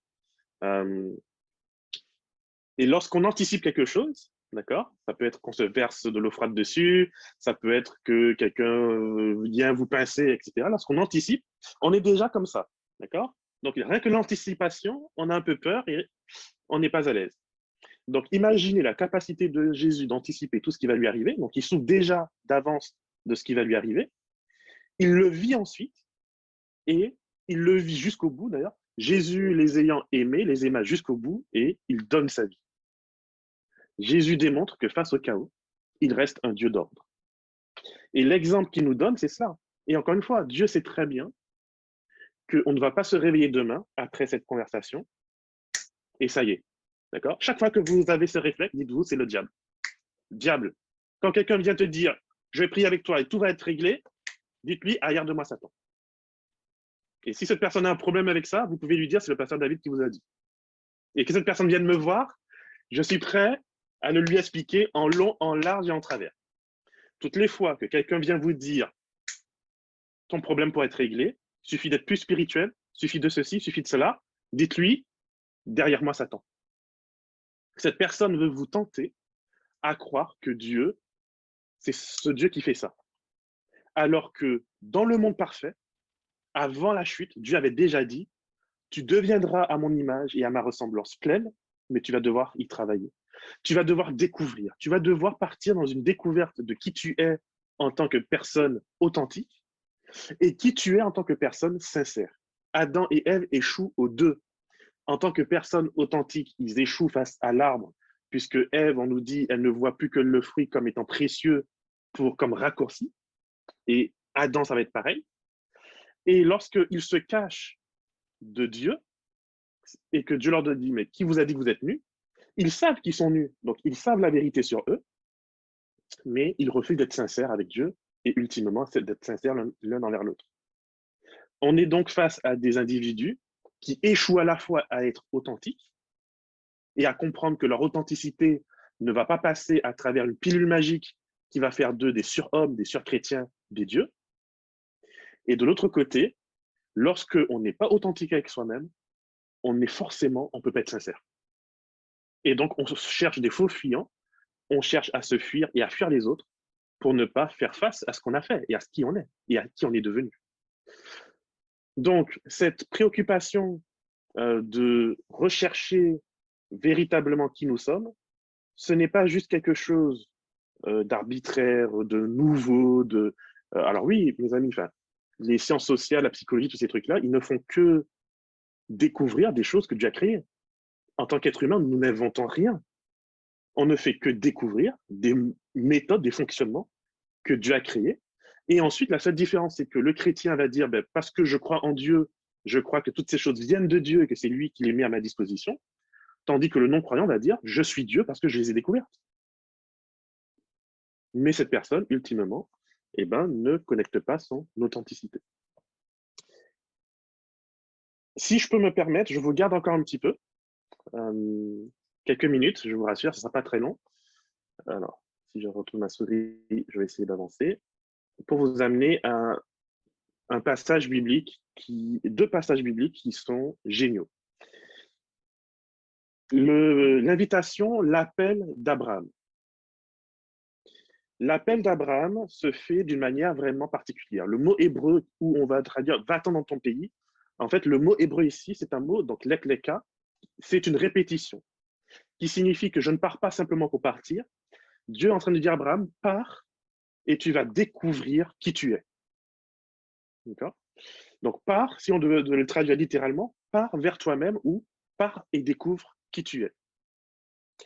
Pour ce faire, Abraham doit partir et il doit partir en quête de sens, mais en le faisant, il va quitter quelque chose qui est familier. Et regardez ça, c'est vraiment, je trouve ça mais vraiment magnifique, la façon dont Dieu a conçu le chemin de découverte d'Abraham. Entre Genèse 12 et Genèse 18, il va y avoir 3 fois où Dieu va venir faire alliance avec Abraham. Et au départ, je me disais, mais attends, mais Dieu, tu l'as déjà fait ça, cette alliance, en lui disant, tu seras, etc. Pourquoi tu le répètes une deuxième fois et puis une troisième fois? Et puis des fois, je me dis, soit Dieu, il a me répéter, voilà, on ne sait pas, c'est comme ça, soit il y a une raison.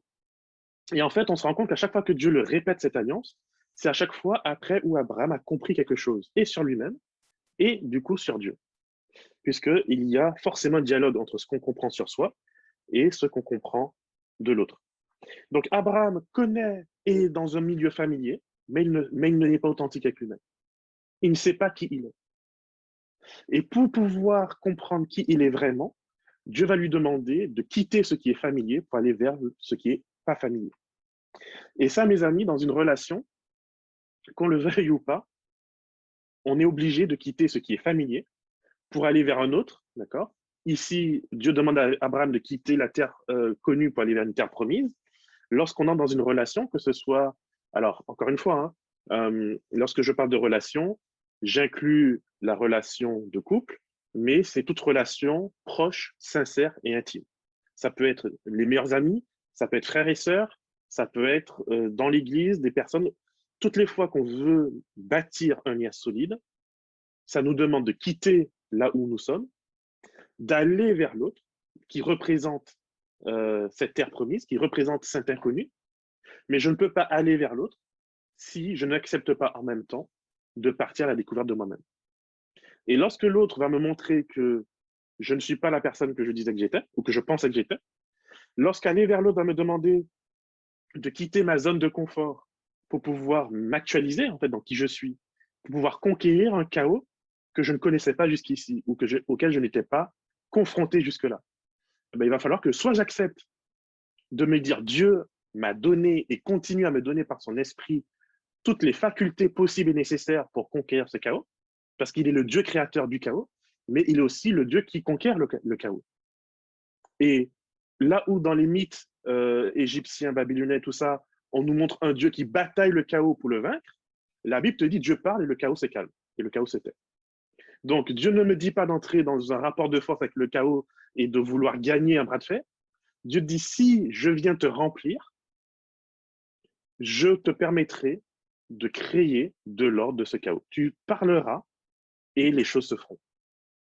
Tu ne seras pas dans un bras de fer, mais tu vas devoir accepter de partir et de ne pas toujours savoir comment ça va se faire. De la même manière qu'Abraham ici, on l'invite à partir de son familier et d'aller rencontrer quelque chose qui n'est pas du tout familier. Et vous allez voir que dans ce parcours, Abraham va découvrir qu'il n'est non seulement pas une personne authentique, mais il n'est pas non plus une personne sincère.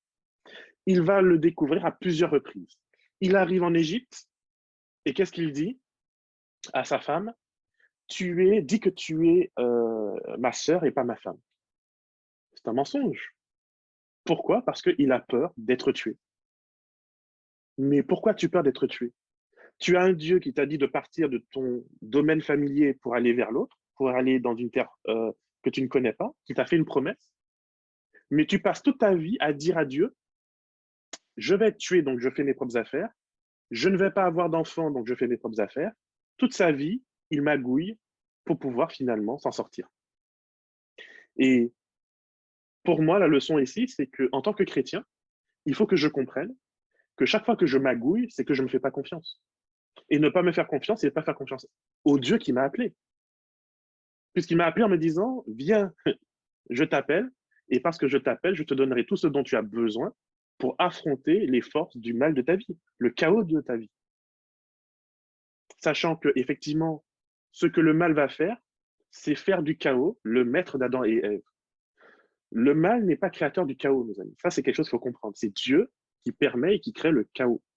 Ce que le diable fait, le diable ne crée rien, il n'est pas créateur. Le diable ne fait que prendre ce que Dieu a créé et le diable dénature. Donc le chaos n'est pas quelque chose qui est mal en soi, dont il faut se débarrasser. Il faut simplement résister à la tentation qui a été celle d'Adam et Ève, celle de Jésus. Il faut résister à la tentation que le chaos vienne nous posséder. Or, qu'est-ce qui se passe lorsque ça arrive? C'est que j'ai peur. Je ne me fais pas confiance. Et parce que je ne me fais pas confiance, je commence à trouver des moyens de biaiser les choses, de magouiller, et finalement, je laisse le chaos me conquérir, et parce que le chaos m'a conquis, ma vie devient chaotique. En fait, c'est simple, regarde ta vie aujourd'hui. Si tu es guidé par ta peur, peur de la perfection, peur de la destruction, d'accord? Ecclésiaste, hein? Ne sois pas juste à l'excès et ne sois pas méchant à l'excès. Lorsque ces choses deviennent des idoles pour moi et deviennent les leitmotivs de ma vie, ces choses me détruisent. Le chaos m'a conquis. Lorsque je comprends que l'importance, c'est d'abord une relation à Dieu et que cette relation au Créateur, à celui qui organise et qui fait du chaos un lieu d'habitation, alors ma vie devient ok, j'ai des difficultés avec ça, eh bien Seigneur, je vais partir avec toi dans une aventure de comment tu vas m'aider à faire de ce chaos un lieu d'habitation. Non seulement pour moi, mais pour beaucoup d'autres personnes. Du coup, Abraham devient un menteur, mais ses enfants vont devenir aussi des menteurs. Jusqu'à Joseph, on ment, on ment, on ment, on ment, on ment, on ment. Parce que lorsqu'on a peur, souvent, on ment. Abraham, culturellement, ce qu'il fait est un crime moral que même le pharaon va dire, mais qu'est-ce que tu m'as fait? Ce que tu as fait n'est pas bien. Abimelech, qui va être la deuxième personne qu'on retrouve dans Genèse 20, va dire, mais pourquoi tu m'as fait ça? Qu'est-ce que je t'ai fait? Le texte, il est vraiment intéressant. Alors, c'est Genèse 20. On nous dit, alors Dieu vint à Abimelech dans un rêve pendant la nuit. Il lui dit, tu vas mourir à cause de la femme que tu as prise car elle est mariée. Abimelech, qui ne s'était pas approché d'elle, répondit, Seigneur, vas-tu vraiment tuer un juste? On a un païen qui, devant Dieu, peut rougir beaucoup moins qu'Abraham, père de la foi. Parce qu'on a chez Abimelech quelqu'un qui dit, dans mon rapport avec Sarah, j'ai été intègre. Je n'ai pas agi en essayant de cacher qui j'étais et je ne me suis pas menti à moi-même. Ne m'a-t-il pas dit lui-même, c'est ma sœur, tandis qu'elle-même disait, c'est mon frère? J'avais un cœur intègre et des mains innocentes quand j'ai fait cela. Dieu lui répondit dans le rêve, je sais bien, moi aussi, que tu avais un cœur intègre quand tu as fait cela. Aussi, t'ai-je moi-même empêché de pécher contre moi. C'est pourquoi je n'ai pas permis que tu la touches. Alors, mes amis, si vous vous inquiétez de savoir est-ce que je suis pécheur et que je ne vaux rien et que je dois craindre et que je dois agir du coup, enfin, je finis par agir de manière hypocrite parce que je suis obsédé par le fait de bien agir, dites-vous que quand l'Esprit de Dieu habite en vous et que vous faites les choses simplement, ben, ok, aujourd'hui je suis quelqu'un qui a du mal avec l'alcool. Eh ben, je le mets devant Dieu, je le présente à Dieu, j'accepte que ce soit et que ça fasse partie de qui je suis aujourd'hui. Ce n'est pas mon identité à tout jamais, mais c'est qui je suis aujourd'hui. Je serai sincère vis-à-vis des autres en disant, voilà, effectivement, j'ai un problème d'alcool, je le place devant Dieu. Une fois que je l'ai fait, je permets à Dieu de travailler. Et Dieu, qu'est-ce qu'il fait ici? Lorsque tu agis avec cette authenticité et cette sincérité, parce que je sais que tu es dans cette dynamique d'authenticité et de sincérité, aussi t'ai-je moi-même empêché de faire un acte contre moi. Donc si Dieu peut empêcher Abimelech, qui est un païen, de faire un acte grave contre Dieu et devant Dieu, pensez bien que Dieu pourra faire d'autant plus pour chacun d'entre nous ici présents. Et je suppose que si nous le sommes ici présents, c'est que nous avons un lien avec Dieu. Donc de quoi avons-nous peur? Il faut vraiment retirer cette notion de peur de nos vies parce que pour moi, c'est vraiment la base et le moyen de pression que le diable utilise pour détruire nos vies. Et tant qu'on permet à cette peur de trouver son chemin dans notre cœur, eh ben, on ne pourra pas vivre cette authenticité, cette sincérité. Maintenant, verset 7, rends la femme de cet homme, c'est un prophète, il priera pour toi et tu vivras. Mais si tu ne la rends pas, sache que tu mourras, toi et tout ce qui t'appartient. Donc ici, Dieu met Abimelech justement face à sa responsabilité. Abimelech doit maintenant, devant son royaume entier, dire « j'ai fait une bêtise », même si c'est un péché par inadvertance. La question maintenant pour Abimelech, c'est est-ce qu'il le fait ou est-ce qu'il devient authentique et sincère devant son peuple et devant Dieu, ou est-ce que lui aussi se dit « non mais j'ai eu un rêve, mais est-ce que c'était bien le bon rêve que j'ai eu? Est-ce que c'était vraiment ça? Mais non, c'était pas ça. » Vous savez, quand on commence à vouloir suivre son propre chemin pour cacher ce qu'on est vraiment, son manque d'authenticité, de sincérité, on commence toujours à trouver, enfin, on finit toujours par trouver toutes sortes d'excuses. Mais parce qu'Abimelech accepte d'être authentique et sincère, même si ce n'est pas de sa faute, ultimement, que ça s'est passé, mais le reproche de Dieu, il ne va pas le cacher. Dès le lendemain, on dit il se lève de bon matin. Enfin, moi, je n'aurais même pas attendu que le soleil se lève. J'aurais fait venir Abraham tout de suite, mais bon. Voilà. Il appela tous les gens de sa cour et leur raconta tout cela. voyez, il ne cherche pas à se cacher. Il ne cherche pas à cacher qu'il est dans les problèmes, dans les difficultés. Il pose la chose devant les gens de sa cour. Il fait ensuite appeler Abraham et il règle de la manière la plus sincère possible le différend qu'il a avec Abraham. Voilà. Abraham, le prophète de Dieu, se fait donner une leçon par un païen. Donc, vous voyez, souvent, c'est parce qu'on est habité par des idées, par des pensées, où on est tellement absorbé par le fait de paraître plutôt que d'être, que finalement, on vient tous les samedis matins à l'église et on assiste au bal des hypocrites et au bal de l'insincérité. Et aussi longtemps que ça continue, ben malheureusement, on ne grandit pas. Alors, quand je vous dis ça, mes amis, être sincère et être honnête, déjà avec soi-même, ce n'est pas facile. On est les premiers à savoir se mentir. En tout cas, moi, si je parle pour moi, je le fais tout le temps.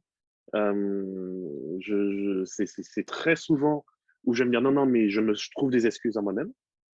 Et m'étant trouvé des excuses à moi-même, ben, j'essaie de trouver des excuses devant les autres. Et je les sors en disant oui, mais c'est pas ma faute. C'était ceci, c'était cela, telle circonstance, etc.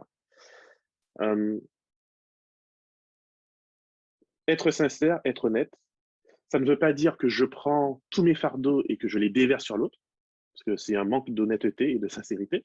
C'est un manque d'honnêteté parce que l'autre ne pourra rien faire pour moi ultimement. Il y a une phrase que dans son livre, il disait et que j'ai notée parce qu'elle est vraiment intéressante. La distinction qu'il fait entre prendre soin et prendre en charge.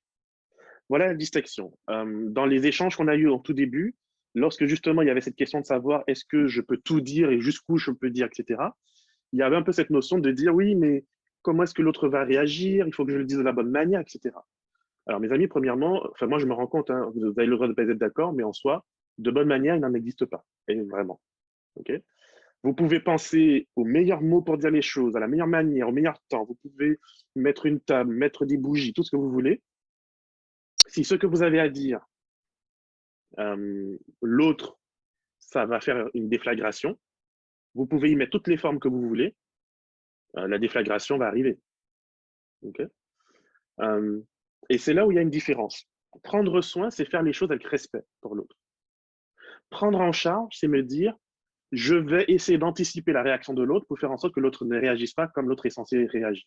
Mais mes amis, enfin, je ne suis pas l'autre. De quel droit vais-je aller manipuler l'autre de telle sorte que l'autre reste dans une idéalisation de qui je suis? Vous voyez? Je veux tellement être gentil que finalement, je ne défends pas les intérêts de l'autre ni de moi. Je défends uniquement l'image que je me suis créée, cette idole que je me suis créée. Et du coup, je veux maintenant trouver les moyens de faire en sorte que quand je vais dire à l'autre quelque chose qui peut lui faire mal, je vais chercher à contrôler la manière dont l'autre va réagir. Et donc, je prends l'autre en charge. Et parce que je passe mon temps à essayer de porter l'autre en plus de me porter, j'ai déjà du mal à me porter, donc imaginez, et ben du coup, qu'est-ce qui se passe? On s'écroule tous les deux. Et je passe mon temps à dire, mais t'es méchante, etc., etc., etc. Donc, retenez ça, il y a une différence entre prendre soin de l'autre et prendre l'autre en charge. Prendre soin, ça veut dire que je comprends qu'il faut d'abord que je travaille ce qu'il y a en moi et que je ne peux pas...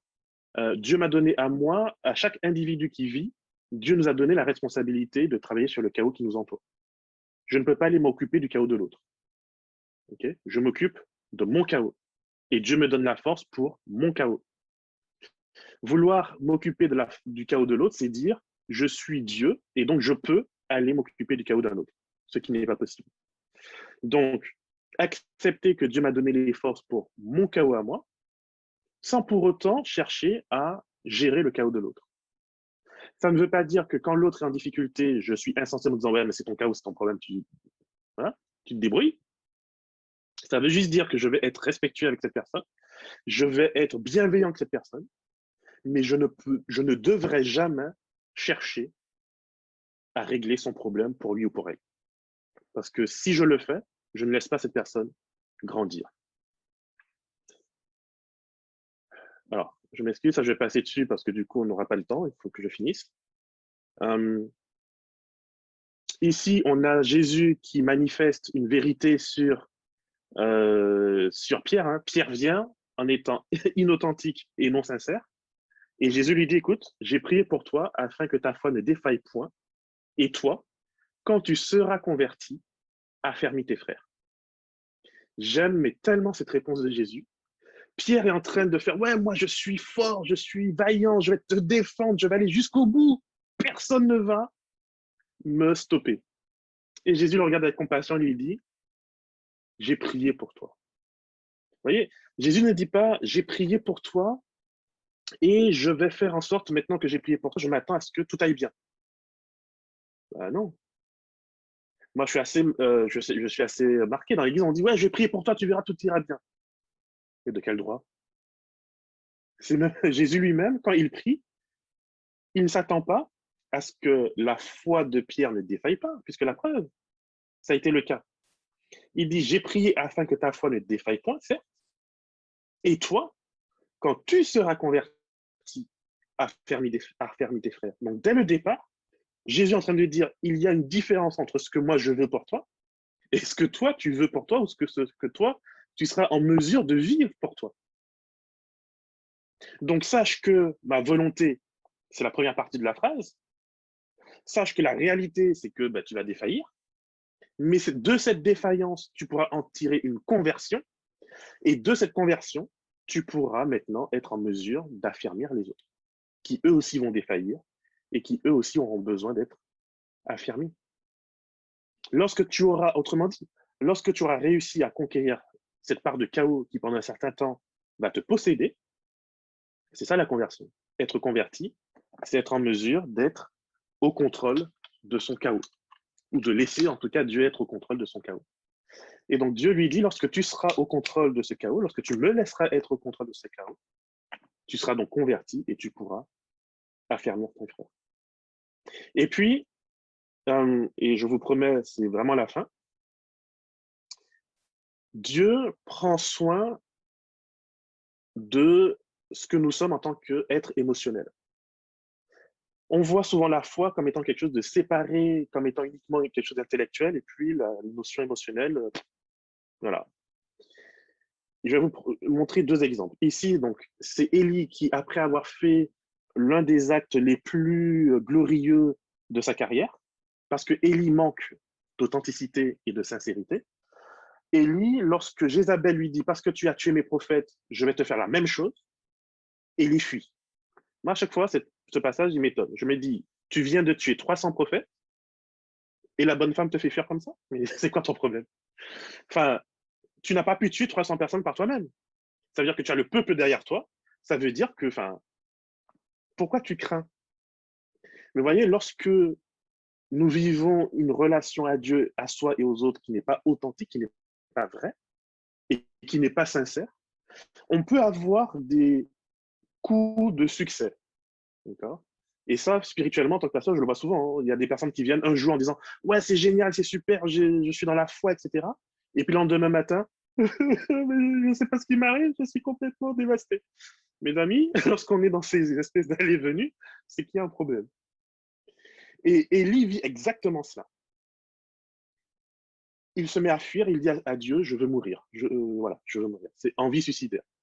Dieu ne lui fait pas une morale dès le départ en lui disant « Ouais, mais c'est pas bien et ça. » Dieu lui dit « Mange. » Il mange une fois. Dieu lui dit « Mange. » Il mange 2 fois. Dieu lui dit « Mange. » Il mange 3 fois. Et après, il peut marcher pendant 40 jours et 40 nuits. Alors, je ne sais pas ce qu'il y avait dans ces gâteaux, mais en tout cas, c'était de la bonne. Parce que Dieu a pris soin de ses besoins concrets, physiques, émotionnels. Il peut maintenant marcher. Et il va pouvoir maintenant faire la deuxième découverte, la plus importante, effectivement, qui est rencontrer Dieu. Non pas dans le bruit du vent, du tonnerre, de l'éclat, etc. Mais on nous dit une voix ténue. Le mot ténue veut dire à peine perceptible. Voilà où Dieu se manifeste. Dieu parle de manière à peine perceptible pour pouvoir nous respecter. Je ne sais pas si vous connaissez, alors vous vous direz pourquoi il dit ça, mais c'est pas grave, on est samedi, c'est pas grave. Il y a la série où il y a c'est une série, une BD, on en fait un peu tout, les Immortels. Ce sont des gens qui vivent sur la Lune et qui ont des super pouvoirs et tout. Et le roi des immortels, il ne peut pas parler parce que quand il parle, sa voix est tellement puissante qu'elle tue et qu'elle détruit les choses devant lui. Et ben pour moi, Dieu, c'est un peu cela. Dieu est un immortel qui, lorsqu'il parle, s'il parlait trop fort dans nos vies, il détruirait davantage qu'il ne ferait du bien. Et donc, il se rend présent dans cette voix ténue, à peine perceptible. Ce roi immortel est obligé de chuchoter. Et encore, même un murmure, ça peut détruire ou tuer des gens. Parce que justement, la présence, la puissance de Dieu est tellement au-dessus de ce que nous pouvons vivre que c'est dans cette relation délicate que nous pouvons rencontrer Dieu. Et puis, et je vous promets, ça va être la fin, la deuxième fois que l'on rencontre ce terme, va vers toi-même. Lek, leka. C'est dans le Cantique des Cantiques, chapitre 2, que je vous ai mis ici en traduction de Chouraki, qui est un traducteur hébraïque qui a traduit les choses de manière très littérale. Parce que vous savez, si vous lisez le Cantique des Cantiques dans la version 8 secondes, vous perdez 90% du sens du texte. Alors, je ne veux pas vous choquer, j'espère que parmi vous, vous êtes tous au-dessus de 16 ans, parce que ce passage présente une invitation à aller vers soi-même dans une authenticité et dans une sincérité qui relève de la sexualité des individus qui sont dans ce chapitre. Et là encore, je suis vraiment triste de voir que, enquête après enquête, beaucoup de sexologues constatent que dans les milieux évangéliques, adventistes, beaucoup de couples, et particulièrement les jeunes femmes, sont dans un blocage complet au niveau de leur sexualité et sont incapables en fait de vivre cette bénédiction que Dieu nous a donnée. Or, évidemment, si toute ta vie on te dit attention, attention, attention, attention, attention, ne fais pas, ne fais pas, ne fais pas, ne fais pas, ne fais pas, et que ton rapport à toi-même sur la question n'est lié qu'à cela, en fait, tu vis dans un monde parallèle de ce que la société, tes parents, ton église veut projeter sur toi. Mais tu n'es pas dans ta sincérité, et donc il va falloir apprendre à découvrir qui je suis réellement. Et donc, vous voyez que le voyage de qui je suis, ça part de cet appel à aller à la rencontre de l'inconnu, à travers l'autre, à travers des situations, à travers plein de choses. Mais dans le texte biblique, ça va très loin, ça va jusque dans cette intimité relationnelle sexuelle. Et dans ce passage, dans ce deuxième chapitre, vous voyez, je vous ai mis les extraits en gras, que l'amant de la jeune fille lui fait plusieurs appels en lui disant « Va vers toi-même, découvre qui tu es vraiment ». Le plaisir et la relation à deux ne peut pas se vivre pleinement si nous ne sommes pas en mesure d'accepter cette découverte de qui nous sommes vraiment et de vivre dans l'authenticité de qui je suis, mais aussi dans la sincérité de qui je suis. Il est près de toi pour te relever si le monde te